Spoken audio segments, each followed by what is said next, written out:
guys, Miss Burns again. Um, we have been working on informational texts. I hope that it finds you well and it's pretty easy for you. Um, this is again building on the other skills that we've been learning. I know I say that every time, but it's still true. Um, so on your assignment today, I have uploaded not only the assignment, but also the Excel assignment, but also yesterday I gave you guys the PDF with all the different broken down types of informational text and different kinds of critique and analyzation. But I've loaded just the separate one for today. And today we're matching problems with the solution. And so I've got a couple examples we'll go over from Excel. Let's see.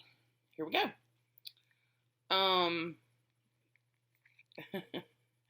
This one's about animals, so yay. When we get dirty, we can take a shower or bath. Most of us do, I hope. Animals can't just take a bath, so they have other ways of staying clean. For instance, a cat's tongue is well suited to help the cat wash itself. Its tongue is covered in spines shaped like claws. The cat gets rid of tangles in its fur by pulling them apart with the spines on its tongue. To deal with dirty or matted fur, the cat uses the saliva on its tongue to break down dirt and oil. We've all seen cats bathe themselves. We all have. And if you've ever owned a cat, you know that, if they lick your hand or something like that, it feels like sandpaper. It's because of those little claws. So the problems in the text are cat fur gets tangled and cat fur gets matted. So from the text, what does it tell us about tangles? It says the cat gets rid of tangles in its fur by pulling them apart with the spines on its tongue. So the solution is cats use the spines on their tongues. Easy peasy. The other, cat fur gets matted. In the text, it says to deal with dirty or matted fur, the cat uses the saliva on its tongue to break down dirt and oil. So our solution is cats use the saliva on their tongues. So you'll just pull those down to the problem that they solve, and you've got your problem and your solution. Right on. I have another example to go over. This one is about Life Magazine, which y'all probably know nothing about. They still have a website, but as you'll learn here, they did stop producing it. But I remember as a kid, I've always loved photography and taking pictures and pictures of nature and things like that. So it's always been a hobby of mine. I actually majored in art concentration photography for a couple of years in college. It was before digital cameras and all that good stuff, so it was way different back then.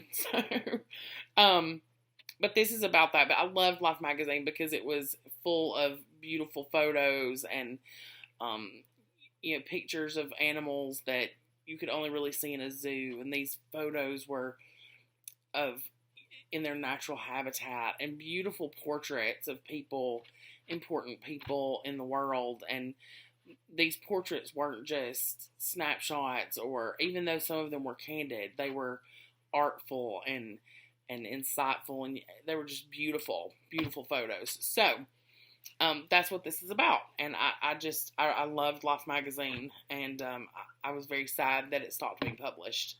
So here we go. In the early 1900s, Life was a humor magazine. During the Great Depression, however, the magazine was in trouble. It started to face competition from new humor magazines. Publisher Henry Luce, I'm not sure how to say that, bought Life and relaunched it in 1936. Instead of featuring humor, Luce, not sure, filled the magazine with amazing photographs. This approach was very successful. As television became more popular, though, Life's audience shrank. It was making less money and had to lower costs. The answer was to publish it monthly instead of weekly to lower publishing costs. Life finally stopped being published in 2007, but it still continues as a website.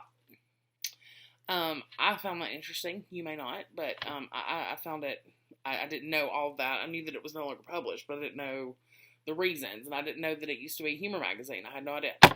So, our problems there are Life faced competition from humor magazines, because it was a humor magazine, and Life lost some of its audience to television. So, in the text, what we know, the magazine was in trouble. It started to face competition from new humor magazines. So a publisher bought it, relaunched it, and changed it to photographs. So the solution is Life concentrated on publishing photographs. Our other problem is Life lost some of its audience to television. Okay, so in the text, it tells us they had to lower costs, so the answer was to publish it monthly instead of weekly. So Life was published less often. So our solution to that problem, Life was published less often. So, and you'll just drag those down like I said before. So, this goes back to, like we've said, evidence, support. All you have to do is go back and look, see what it says. These texts aren't very long. They're not long passages. You're not having to read pages of text. So read through them. Again, I'll say it every day, master these skills. Don't just fly through it, master them. And that's all I ask. Make sure that you're getting these skills. So, I hope that you're all doing well. We're getting through this strange and unusual time. And I hope that you're all staying safe and that you're taken care of and doing well. And I love you all. So I will see you tomorrow. Have a great day. Signing off.